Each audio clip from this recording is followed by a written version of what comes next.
All prophets sent by Allah came with a special message to humanity. Warn us of an approaching day of judgment. No one can know when the day of judgment will occur. However, God has taught His messengers some of the signs that alert one to the fact that the hour is approaching.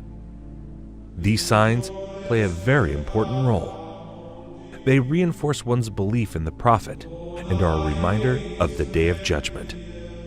There's no doubt we are living in some strange times. These times were long foretold by our Prophet. Believe it or not, we are now right in the middle of the end times, because our Prophet said in the end times, the barefooted Arab Bedouins will be competing in building tall buildings. 20 years ago, Dubai was only a dry desert in the Arab Peninsula. But it is now considered as one of the most advanced cities in the world. This was predicted by our Prophet 1400 years ago. The Burj Khalifa in Dubai is at the moment the tallest structure in the world, but it will soon have competition from neighboring Saudi Arabia. Saudi Arabia has signed a deal for 8.4 billion Saudi riyals for the building of the Jeddah Tower. The prophecy is being fulfilled right in front of our eyes. And they're both from Bedouins, and they were unclothed. And there were Bedouin Arabs, and now they're competing in tall buildings. Now this is very interesting, because if you were a rationalist at that time, you would think the one who's competing in tall buildings would be the superpowers of the time, which were the Romans and the Persians. The Arabs, in many cases, used to build buildings in the ground because it was so hot. Yeah. Some of the houses were in the ground, and they just had tents. The Prophet said that the hour will already have casted its shadow when we can see Mecca, with its mountains with holes.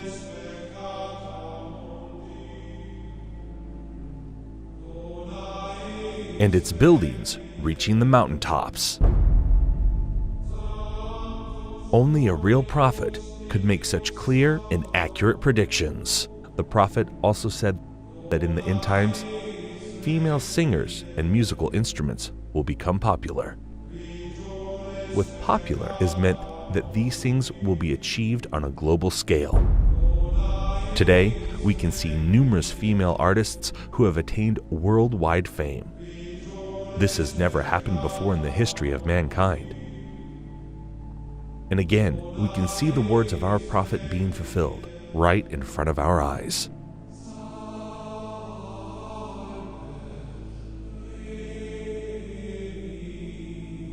In the end times, people will dance late into the night. Muslim men will resemble unbelieving men. Muslims will slowly but deeply appropriate the traditions and ways of the Christians. Believers turn into unbelievers and will sell their religion for non-essential things of this world.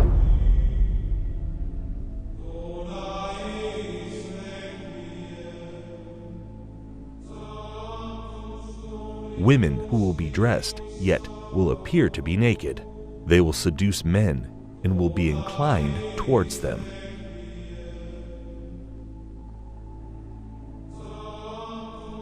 With something on their heads that looks like the humps of camels, leaning to one side. Clothed but unclothed. You know, some of the swimwear, if you look at, or some of the gym wear, if you look at, they like who are you? It's not clothing. Kasiyatun ariyat, clothed but naked.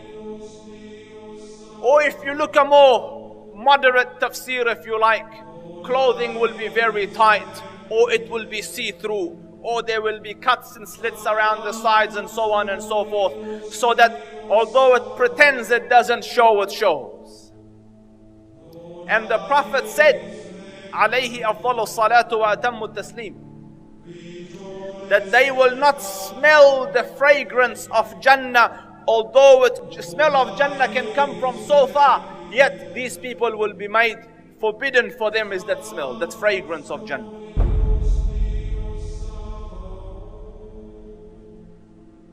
people will walk in the marketplace with their thighs exposed. This sign is very obvious, especially in Western countries. Keep in mind, these events are very recent. Just 100 years ago, even in these countries, the women wore modest clothes. The Prophet said, "Most certainly, people from my nation will consume liquor which they will describe with some other names." This is a prediction and a reference to the different brands of alcohol that are available today. Liquor stores are strewn throughout the city of Amman. By law, bars and liquor stores must be owned and run by Christians. No Muslims allowed. However, Muslims are perfectly free to patronize them, and they do. Our customers are both Christians and Muslims. We don't really have problems here. There will be many women of childbearing age that will no longer give birth. Women continue to delay having children, according to new data from the Centers for Disease Control and Prevention. The average age for first-time mothers increased from 24 in 2000 to 26 in 2014. The Prophet said these women will enter the workforce out of love for this world, and this is why they will delay having children. Researchers believe the trend of waiting to have children will continue as more women focus on career before starting a family and as they pursue fertility options like egg freezing. In the end times, there will be snubbing and standoffishness among people. There will be an abundance of food, much of which has no blessing in it. This is clearly a reference to fast food, which has absolutely no nutritional value. Wealth will increase so much so that if a man were given 10,000, he would not be content with it. But the wealth will be shared out only among the rich, with no benefit to the poor. The rich will get richer and richer. Today, the top 1% wealthy people have half of the wealth in the world. Western corporations are plundering developing countries. The decoration of mosques will be a matter of pride and competition. Abundance of police squads and oppressive officials who wield whips the size of the tails of cattle.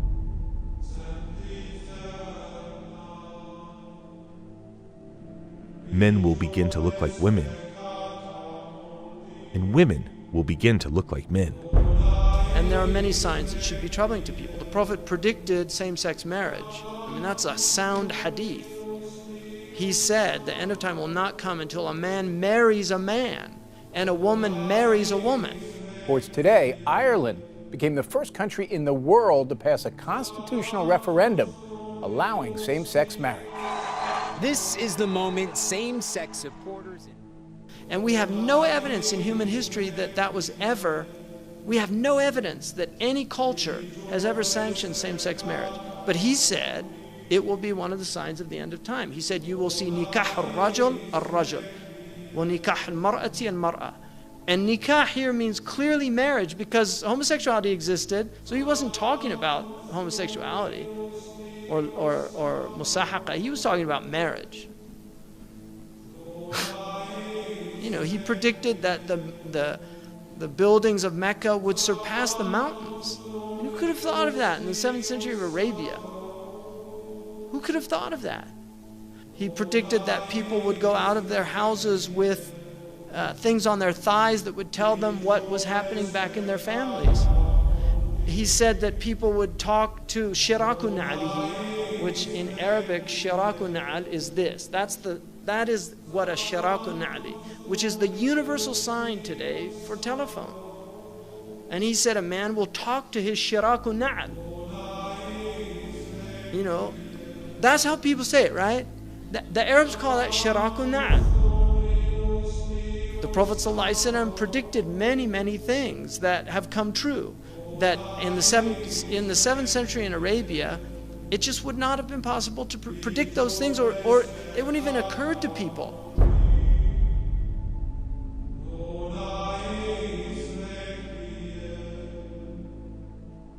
The Prophet said children born outside of marriage would become commonplace.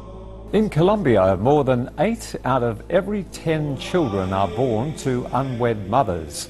But the actual percent of U.S. births to unmarried women has gone up a lot. 2002, 34% of all births. 2013, 40.6% of all births in the U.S. In 1960, 5% of children entered the world without a mother and father married to each other.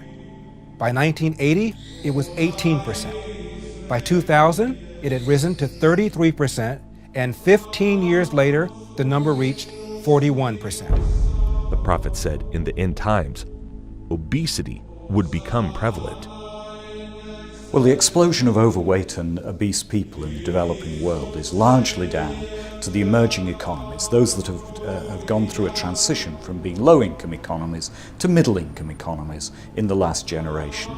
And that has produced a large middle class of people who have rising incomes and they can buy the foods they want, and they're undertaking more sedentary lifestyles.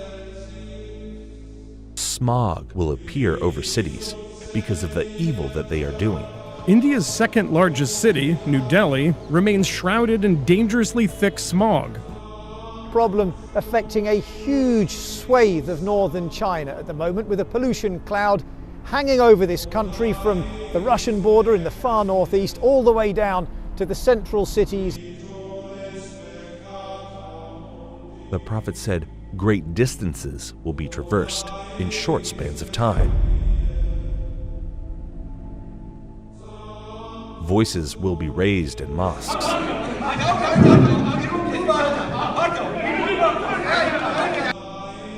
Rain will be acidic or burning. Acid rain is any form of precipitation with high levels of nitric and sulfuric acids. It can occur in the form of snow, fog, and even dry materials that settle to earth. Most acid rain is caused by human activities. That there will be dishes and they will be communicating constantly, and then people will break the ties of kingship.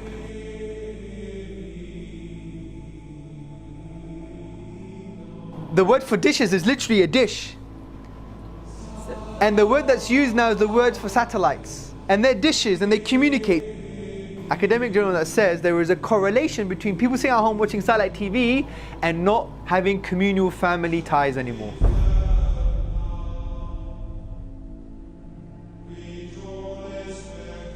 A lot of people will be depressed and will wish to be dead.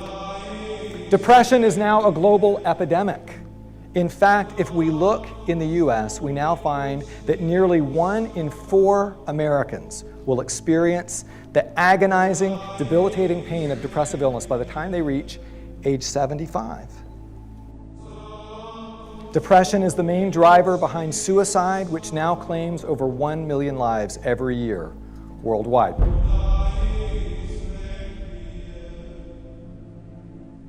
Holding on to Islam would be as if one is holding on a hot coal. A man will be a believer at night and a disbeliever in the morning. Does this sound familiar?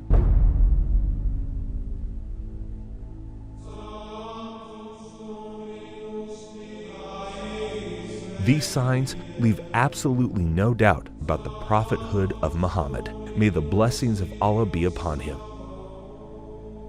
It's impossible somebody could predict all of these signs 1400 years ago, except a prophet of God.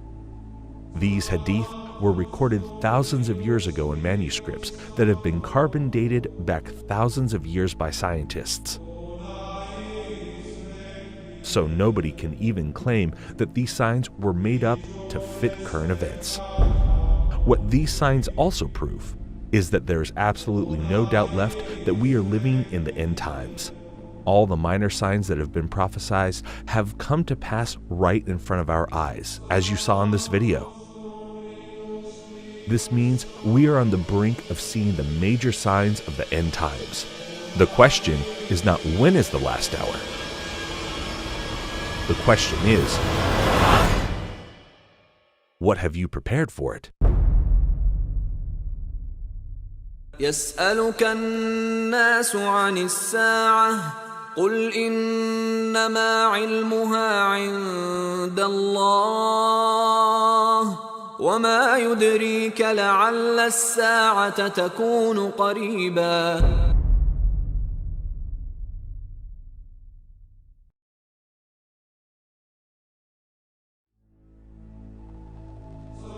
One of the first major signs that will plunge our world into dark times is a war so great which humanity has not witnessed before. The next event that is about to occur is the Great War. Nabi Muhammad alayhi salatu wasalam, and he said, when Jerusalem is center stage and flourishing, built up, which is where we are now, then look for the Malhama. The Malhama is a great war. The Malhama is not just a great war. It's a war like no war has ever been. That 99 out of every 100 of the combatants will die, will be killed. The only way that 99 out of every 1,000 can be killed is if it's a war with weapons of mass destruction. NATO is preparing for war with Russia. This war has been planned long before the evil forces that rule the world today. These same evil people caused World War I and World War II. We can prove this claim by a letter that was written by an American general, Albert Pike. A 33-degree Mason and a top leader of the Ku Klux Klan, Pike was also believed to be a Luciferian. He claimed he was able to summon Lucifer at will as the Grand Master of the Order of the Palladium. In 1871, Pike allegedly sent a letter to an Italian political activist named Giuseppe Mazzini, in which he describes a curious dream about 3 world wars. In this letter, Pike apparently outlines specific events leading up to World Wars I and II. Additionally, Pike pushed for the organization of communism, Nazism, Zionism, and other international movements as tools to escalate these conflicts. According to this letter, the Illuminati will provoke a 3rd World War by creating religious conflicts in the Middle East. After this war is ended, the letter claims that nihilists and atheists will create bloody turmoil, leading the world's disillusioned masses to follow Lucifer. Today, we can see clear preparations being made for this war. The Georgia Guidestones is a granite monument erected in the United States. This monument has 10 commandments for the world, but to this day, nobody knows the author of these commandments. One of the commandments is to maintain humanity under 500 million people. This proves that satanic powers are behind this, and to achieve this, they will cause a world war, and they will surely succeed in achieving this. Because remember that our prophet said that 99% of the people fighting will die in this war. But why do they want this war? After this war, the world will see the advent of the false Messiah, the Antichrist, the Dajjal. In order for the Dajjal to arrive, they have to prepare Israel to make his arrival. That there is a fella, a mastermind at work, who wants to rule the whole world. He is the one who says a man could marry another man and get a marriage certificate. You know who the fella is. And eventually a man will stand up in Jerusalem and declare, I am Al-Masih, the Messiah. But he would not be Al-Masih, the Messiah. He would be Dajjal, the false Messiah. In order for him to achieve his objective, for Israel to rule the world, he has to make Israel very, very big, like the United States. But that's not possible. Israel cannot expand. Israel is surrounded by the Arabs. Forget it. Or the world has to become much smaller. Which one will it be? Which one will it be? Yes. The answer is the world will have to become much smaller. And that's why we're going to have nuclear war. The main goal of World War I was to dismantle the Islamic State and establish a Jewish Holy Land in Palestine. 1914. talk begins in the British cabinet at the highest levels of promising a Jewish homeland to the Zionists. The Zionists were a movement, a group of influential, powerful Jews in Europe, and the goal of Zionism was the establishment of an independent Jewish homeland, preferably in Jerusalem. But after Israel was established, the majority of the Jews were against a Jewish Holy Land. American Jews, by and large, scoffed at the idea of an independent Jewish homeland. They thought this is ridiculous, we're happy where we are, we're acclimatized, we love America. There was no notion, and they did understand it would cause problems and whatnot. This is why they used Hitler to plunge the world in a second world war and commit a genocide on the Jews. Jews in America did not support Zionism until basically Hitler and World War II. That's when they felt the need to have an independent Jewish homeland, and this is well documented. This is not some type of theory. This is a known fact. World War III will be caused to reduce the world population. This will make it easier for them to rule the world. This is their new world order, with the Dajjal as their ruler. As they say to the world, we must come back to religious values. This is Pax Judaica. But their oppression will be greatest of all, because they want to rule over everybody.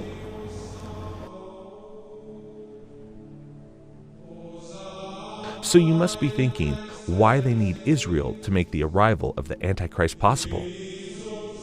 The Satanists want to build their third temple in Jerusalem. They need this temple for a global satanic ritual which will allow the Antichrist to emerge. The Antichrist is just a human like us. He is one of the descendants of Prophet David. This global satanic ritual will give him superhuman powers because he will have control over all the jinn, just like Prophet Solomon had authority over the jinn. Allah says we gave him control over all the jinn kind, those that could build so quickly magnificent buildings, and those that could dive into the oceans and extract from it anything he wanted and he asked for. Sulaiman alayhi salam. And he had also the authority to tie up these jinn in such a way that they would be slave for him, doing whatever he wants, all tied up in a line in a uniform fashion. So he had them in his army, and he had the wind in his army, and he was a king at the same time and a warrior. They came down with magic, two angels, Harut and Marut, where in a place called Babil or Babylon. And the reason they had to teach a few people what it was all about was so that they could distinguish between the miracle of a Nabi and the magic of magicians.